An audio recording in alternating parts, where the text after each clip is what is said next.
अस्सलाम वालेकुम my dear students, कैसे हैं आप सब। 9th क्लास लेसन देख के बगैर आप लोग कह देते हैं कि कौन सा चैप्टर चल रहा है। इट्स चैप्टर नंबर 4 टिश्यूमेट्री, और आज चैप्टर कंप्लीट हो जाएगा और फिर नेक्स्ट चैप्टर हम इंशाल्लाह स्टार्ट करेंगे। तो स्टार्ट करते हैं अपने टॉपिक से। जी बेटा, today's topic is mole and molar mass. किसी एलिमेंट या कंपाउंड की वो मिकदार जिसमें एन ज़रात हो। एन क्या है? एवोगैड्रोस नंबर है। मींस आपने किसी भी एलिमेंट कंपाउंड की मिकदार ले ली है। अब उसमें कितने आपके पास एवोगैड्रोस नंबर होंगे उस पार्टिकल के, उस एटम के, उस मॉलिक्यूल के? वो होंगे 6.022 × 10⁻23। कब होंगे? अगर आप उसका एक मोल लेंगे। अब मोल क्या है? मोल एक दर्जन या एक ग्रोस की तरह का नंबर है। अब आप देखें, अब आप कहेंगे जी जो कार्बन है उसका मैस 12 है, हाइड्रोजन का 1 है, उसमें भी जी 6.022 × 10⁻23 पार्टिकल्स आ रहे हैं, और कार्बन जो उससे ज़्यादा बड़ी है उसमें भी इतने आ रहे हैं। आगे आगे हम चलते जाएंगे, ऑक्सीजन 16 पे चले जाएँ, आप गोल्ड पे चले जाएँ, तो आप कहेंगे जी नंबर ऑफ़ एटम्स आपके पास उतने ही पार्टिकल्स उतने ही आ रहे हैं, बट जो है उसका तो मैस ज़्यादा है। तो बेटे आप ये देखें कि आप 1 दर्जन अंडे और 1 दर्जन माल्टे देखें, उनमें तादाद तो 12 ही है ना। साइज़ वज़न का फ़र्क आ रहा है, पार्टिकल के वज़न का फ़र्क आ रहा है, तादाद यानी नंबर का फ़र्क नहीं आ रहा। तो ये अपना कॉन्सेप्ट क्लियर कर लें कि एक मोल में पार्टिकल्स तो 6.022 × 10⁻23 ही होंगे। अब उस पार्टिकल का साइज़ अंडे की तरह कम भी हो सकता है, ऑरेंज की तरह बड़ा भी हो सकता है, लेकिन तादाद नहीं बदलेगी। तो ये कॉन्सेप्ट क्लियर कर लें जी। तो आगे चलते हैं। किसी शय के एक मोल में 6.022 × 10⁻23 पार्टिकल्स होते हैं, जो एटम्स, मॉलिक्यूल्स या आयंस होते हैं। अगर हम किसी एलिमेंट की बात करेंगे तो हम एटम्स काउंट करेंगे, उनमें इतने पार्टिकल्स होंगे। हम मॉलिक्यूल्स की बात करेंगे तो इतने मॉलिक्यूल्स उनके अंदर होंगे, और अगर हम किसी आयनिक कंपाउंड के आयंस की बात करेंगे तो उनके अंदर इतने ही आयंस होंगे। एक मोल कार्बन कितना है जी? उसका मैस 12 ग्राम। अगर आप 12 ग्राम से कम ले रहे हैं, 6 ग्राम ले रहे हैं, तो पार्टिकल्स फिर कम नहीं हो जाएंगे, ठीक है। और अगर आप ज़्यादा लेंगे तो उस लिहाज से पार्टिकल्स ज़्यादा भी होंगे।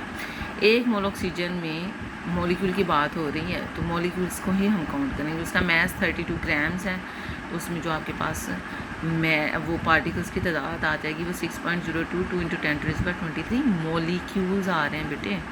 भी मैंने आपको बार बार क्लियर करवा रही हूँ। कार्बन यहाँ एलिमेंट है, उसके एटम्स की तादाद आ रही है। ऑक्सीजन यहाँ मॉलिक्यूल है, उसके मॉलिक्यूल्स की तादाद आ रही है। सोडियम क्लोराइड एक आयनिक कंपाउंड है, तो उसके फार्मूला यूनिट्स की तादाद आ रही है। तो आपने ये गलती नहीं करनी, क्योंकि केमिस्ट्री में बच्चों की यही छोटी गलतियाँ जो हैं उनको फेलियर की तरफ ले जाती हैं। किसी शय के एक मोल का मैस इसका मोलर मैस कहलाता है, ठीक है। अब हाइड्रोजन एटम का मोलर मैस क्या है? 1.008 ग्राम, जिसको हम आमतौर पर 1 ग्राम ले लेते हैं। तो हाइड्रोजन के मॉलिक्यूल की बात करेंगे तो उसमें 2 हाइड्रोजन एटम होंगे, तो वो 2.016 ग्राम हो जाएगा। तो यहाँ हमारे पास इक्वेशन है, मसावात है। 2 कार्बन एटम्स एक ऑक्सीजन मॉलिक्यूल के साथ रिएक्ट करके 2 कार्बन मोनोऑक्साइड के मॉलिक्यूल्स बनाते हैं। अब 24 ग्राम कार्बन में कितने हैं? 2 से मल्टीप्लाई करेंगे। ऑक्सीजन का कंफ्यूज नहीं करना, ऑक्सीजन मॉलिक्यूल है, उसका O2 उसके दाएं तरफ नीचे आ रहा है, तो ये मॉलिक्यूल को शो करता है। उसमें पार्टी मॉलिक्यूल 6.022 × 10⁻23 है, और आपके पास कार्बन जो हैं बन रहे हैं उनमें एटम्स मॉलिक्यूल्स की तादाद 2 × 6.022 × 10⁻23। अब नीचे उनके मैस भी दिए गए हैं, और इन मैस को हम मोलर मैस कहते हैं। अब हमने सबसे पहले इस चैप्टर में सीखा कि एलिमेंट्स क्या हैं, एलिमेंट की सिंबल्स के बारे में, कि एलिमेंट को हम जिससे शो करते हैं वो सिंबल है, और फिर जब एलिमेंट्स मिलते हैं तो कंपाउंड बनते हैं, और जब कंपाउंड बनते हैं तो उनको हम एलिमेंट की सिंबल से मिला के लिखते हैं, तो वो फार्मूला बन जाता है। अब आगे जो अगला हमारा स्टेप आ रहा है वो है केमिकल इक्वेशन, के जब कंपाउंड्स आपस में रिएक्ट करेंगे तो फिर हमारे पास केमिकल रिएक्शन आएगा, और केमिकल रिएक्शन को शो करने के लिए केमिकल इक्वेशन होगी। केमिकल इक्वेशन अंडरलाइन वर्ड्स को ज़रा फोकस उस पर कर लें। केमिकल इक्वेशन में रिएक्शन करने वाले एलिमेंट्स या कंपाउंड यानी रिएक्टेंट्स को हम किधर लिखेंगे? उनको कन्वेंशनली हम लेफ़्ट हैंड साइड पे लिखते हैं रवाजी तौर पर, और नए बनने वाले एलिमेंट्स जो इनको हम प्रोडक्ट्स कहते हैं उनको हम राइट हैंड साइड दाएं तरफ लिखेंगे।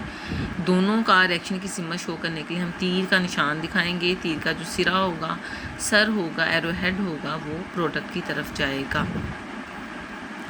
यहाँ 4 एल्युमिनियम जो हैं एटम्स 3 ऑक्सीजन मॉलिक्यूल्स के साथ रिएक्ट करके प्रोडक्ट बना रहे हैं Al2O3 एलुमिना एल्युमिनियम ऑक्साइड, और उसके 2 मॉलिक्यूल्स बन रहे हैं। अब ये बैलेंस है। अब यहाँ पे देखें, आपके पास 4 हैं एल्युमिनियम, और यहाँ आप प्रोडक्ट की तरफ आ जाएं तो 2 × 2 4, यहाँ ऑक्सीजन के 6 हैं, ये 2 हैं आपके पास, और यहाँ O3 बन रहा है ऑक्सीजन के एटम। तो ये इस तरह की इक्वेशन जिसमें नंबर ऑफ़ एलिमेंट के जो एटम्स की तादाद है वो इक्वल हो, और मॉलिक्यूल्स की भी दोनों साइड पे, रिएक्टेंट साइड और प्रोडक्ट साइड, तो उसको हम बैलेंस केमिकल इक्वेशन कहते हैं। क्या ख्याल रखना है आपने इक्वेशन लिखते हुए, केमिकल इक्वेशन को लिखते हुए इस बात का ख्याल रखना है कि कानून बकाए मादा लॉ ऑफ कंजर्वेशन के मुताबिक हो, यानी अगर यहाँ 4 एल्युमिनियम है तो वहाँ आप 5 नहीं खुद से कर देंगे, ठीक है। ऑक्सीजन के 3 मॉलिक्यूल्स हैं तो आप उधर 10 और इधर 6 नहीं कर सकते, तो अपने से नहीं बढ़ा सकते। ये केमिकल इक्वेशन में तवाज़ुन होनी चाहिए और law of conservation of mass को फॉलो करें। तमाम रिएक्ट करने वाले बनने वाले एलिमेंट्स कंपाउंड के फार्मूलाज ठीक हों, आपको पता हो फार्मूला क्या आना है। आप ये ना लिख के बैठ जाएं O3Al2 लिख के बैठ जाएं या कुछ और बना के बैठ जाएं। केमिकल इक्वेशन को रिएक्टेंट्स प्रोडक्ट्स और इन दोनों के दरमियान मोल निस्बत का ठीक तयन करना चाहिए। मैंने आपको बता दिया है, सिमत भी बतानी चाहिए एरो से आपको, और ये भी बताना है आपने, जैसे जिंक और सल्फ्यूरिक एसिड का रिएक्शन आप देखें, इसमें जिंक के साथ एस लिखा है जो बता रहा है कि जिंक आपने सॉलिड ली है ठोस हालत में, H2SO4 आपने एक्वस पानी में हल करके लिया है, और जिंक सल्फेट आपके पास सॉलिड बन रहा है, और साथ में हाइड्रोजन जो है उसके जी शो कर रहा है कि ये गैस बन के निकल रही है यहाँ से।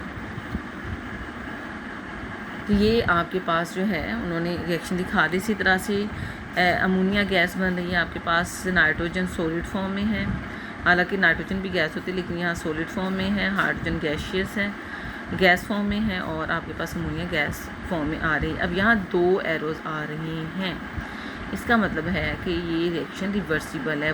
ये जिंक और सल्फ्यूरिक एसिड का रिएक्शन चूँकि एक सिमत में जा रहा है, जो बन गया वहाँ पे रिएक्शन ख़त्म हो जाएगा, मुकम्मल हो जाएगा। इसे हम कहेंगे इरिवर्सिबल रिएक्शन, जो वापस नहीं आएगा, और सिंगल एरो हेड से ज़ाहिर करेंगे। जबकि वो रिएक्शंस जिनमें रिएक्टेंट मिलके प्रोडक्ट और प्रोडक्ट दोबारा रिएक्टेंट बना दे, इनको हम रिवर्सिबल रिएक्शन कहते हैं, और इनको हम 2 एरो से शो करते हैं। तो पहले फॉरवर्ड रिएक्शन आएगा और पीछे की तरफ जो एरो आ रहा है वो रिवर्स रिएक्शन को शो करेगा।